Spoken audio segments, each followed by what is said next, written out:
Les enfants d'Europe 1.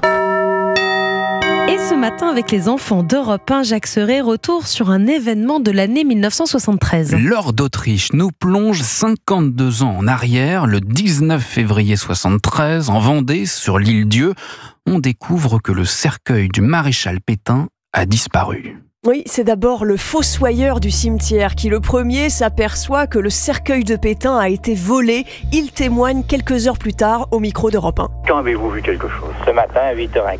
J'ai vu le sable qui avait été bougé. Puis j'ai vu que la pierre avait été décellée.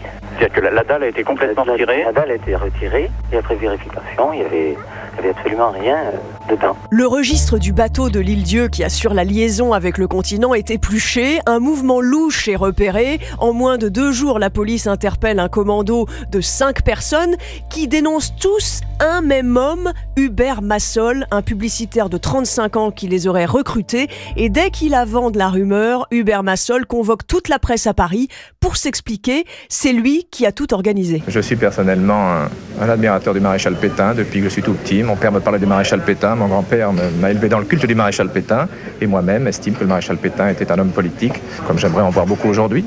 Je ne crains rien, je ne suis pas un malfaiteur. À trop narguer la police, Hubert Massol joue gros et la police l'arrête au moment où il est en interview avec Europe 1. Bien sûr, je vais vous suivre, monsieur, bien évidemment. Je vais arrêter. Je suis arrêté. Et au commissariat, Hubert Massol dit qu'il a caché le cercueil de Pétain dans un garage à Saint-Ouen. La dépouille de Pétain est retrouvée et rapatriée en ambulance à l'hôpital militaire du Val-de-Grâce. Et le lendemain, le cercueil repart pour l'île Dieu.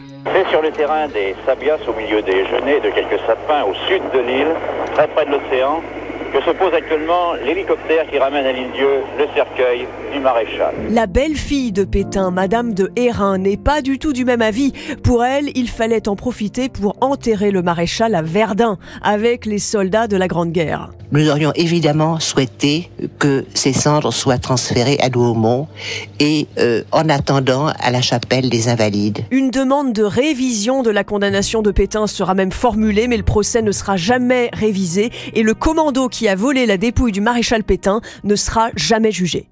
Merci beaucoup, l'Or d'Autriche. Il est l'heure de jouer. Et si vous êtes peut-être en vacances en ce